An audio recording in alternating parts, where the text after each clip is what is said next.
was year before last, my mom's sister, my aunt passed away. And, until she passed away, I didn't realize that between my paternal grandfather and my aunt passing away, I almost felt like the writer in me felt like an orphan. My parents, of course, my husband, my sister-in-law, they've all been incredibly supportive. But, outside of your extended family or your friends, when somebody extraordinary just shows up and has all this support for you, this faith in you, when they say you can make the difference, or yes, you should be a writer. My grandfather, age of 5, said that's what I should do, that you should pursue the arts. And that's very unusual for South Asian parents. They all want us to become engineers and doctors and do all that. So I studied science while I was like doodling poetry and nonsense like that. But for him to have envisioned what I really wanted, or for my aunt to have really envisioned what I really wanted, and when both of them passed away, this book came out of that. And what I learned was, it's called Because All Is Not Lost. And it's not so much about grief, it's about overcoming grief, As rude as it sounds, it shit happens. And we all go through it. We all suffered some kind of loss. It could be something as, for a 4-year-old, it could have been her favorite eraser, or like this pencil or a pen. And for me, for instance, it's been my paternal grandfather or my aunt. But the deal is, every cloud has a silver lining. And it might not seem at that point, but in hindsight, when you think about it, there is always a lesson learned. So I wanted to read 2 poems from this. The first time I read this, somebody asked me if this was inspired by Criminal Minds, and I was like,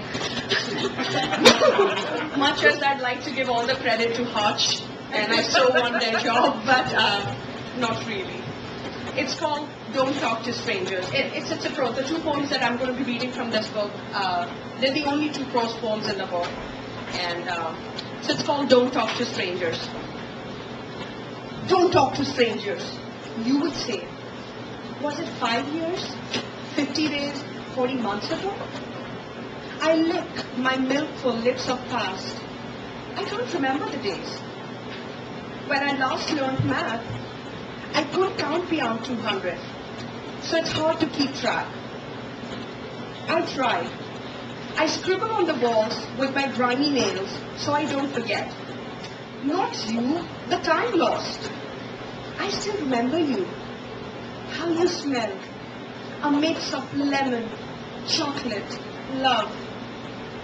Were they my favorite things? Sometimes it's hard to tell. I'm inside a dark room with few memories and imaginary visitors. The only colors I know are black, purple, and pink. But I'm still alive. You taught me well. The others are now a part of this expanding rose garden facing the North Star. But I've grown into flesh. I don't fit on a spitless bed anymore. There is hair on my arms and legs. They poke me like my painting brushes at home. Home, where we lived happily until he came. Brought you sheets of unsuspecting kisses, and me, Barbie and sugarcane juice. I didn't like him or his tattoo. I spoke through silent walls. You thought I was being difficult, missing Daddy. You acted moody like Bianca or Blind Cat. You should have listened. See, I didn't forget your words. I was good. I didn't talk to any strangers. Mommy, you did.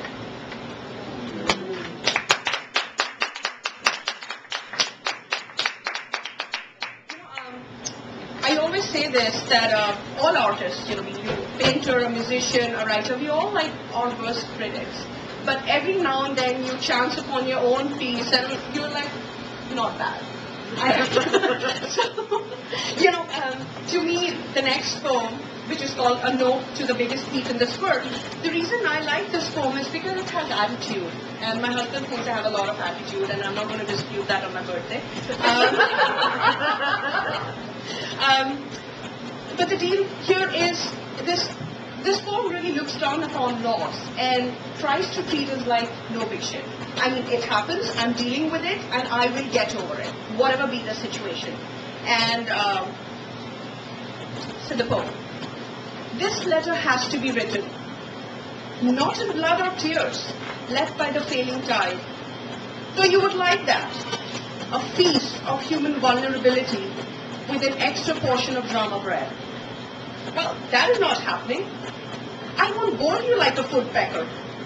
I intend to keep my emotions inside a wordless closet.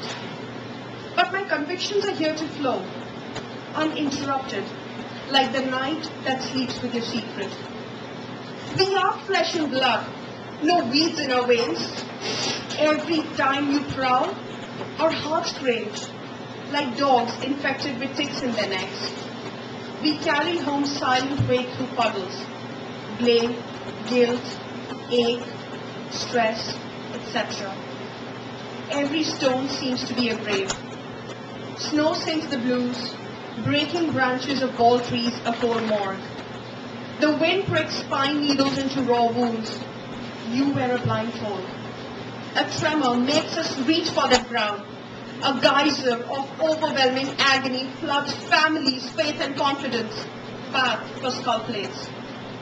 But you should know, we will smile, with thin lips and vivid eyes. We did at one time. We learned to read between the lines. The volcanoes will dry. We won't bathe in the stream of melancholy forever. If anything, there is a lesson to be learned from the sad tales in the old book. A new path can be carved out. To cherish the lush meadow of what's left behind and not roam dark alleys where phantoms bite like rodents. There will be silver rain, frost will flow, the apple tree will bloom, and you lost will become insignificant as our hearts and minds hold you by your toes and toss you far away from the lantern of hope so you don't regenerate like a lizard's tail.